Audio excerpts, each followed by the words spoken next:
प्रदेश में 5 राज्यों के चुनाव हो चुका है और कल यानी 10 मार्च को ये परिणाम भी आ जाएगा कि उत्तर प्रदेश में किसकी सरकार बनने जा रही है। लेकिन इसी बीच यानी बीते कल 8 मार्च को ईवीएम के ऊपर एक हंगामा शुरू हो गया। वैसे इस तरह की घटनाएं पहले भी हो चुकी है और जब बात उत्तर प्रदेश के चुनाव की है तो ये सब बात बहुत आम बात है।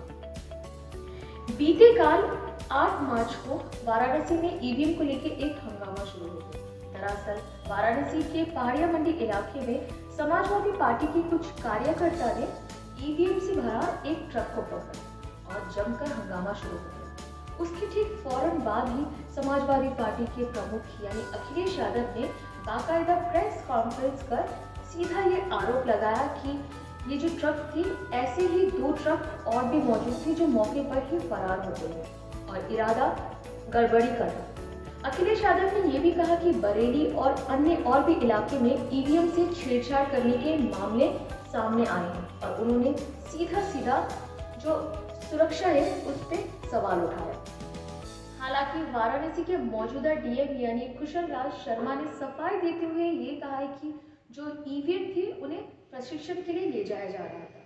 यहाँ पे 2 सवाल पैदा होते हैं कि अगर ईवीएम को प्रशिक्षण के लिए ले जाया जा रहा था तो वहाँ पे सुरक्षाकर्मी मौजूद क्यों नहीं थे, और अगर ऐसा कुछ होने वाला तो पहले ही जो पार्टी के कार्यकर्ता थे उन्हें सूचित क्यों नहीं किया गया ताकि इस तरह की जो परिस्थिति है वो पैदा ना हो सके। लेकिन यहाँ पे दूसरा सवाल ये भी खड़ा होता है कि जो समाजवादी पार्टी के कार्यकर्ता ने इस तरह के हंगामा किया और जो अखिलेश यादव ने बाकायदा प्रेस कॉन्फ्रेंस कर सीधा ये आरोप लगाया कि जो ईवीएम है उसके साथ छेड़छाड़ किया जा रहा है। क्या इस वक्त बीजेपी की सरकार बनती नजर आ रही है? अगर हम एग्जिट पोल की ओर रुख करें तो उत्तर प्रदेश में 403 सीटों में से 242 सीटें बीजेपी की होती नजर आ रही हैं। वहीं दूसरी तरफ उत्तराखंड की अगर बात करें तो 70 सीटों में से 35 सीटें जो है वो बीजेपी अपने नाम करती नजर आ रही है। वहीं मणिपुर में 60 सीटों में से बीजेपी 30 सीटों में अपना कमल खिलाते हुए नजर आ रही है।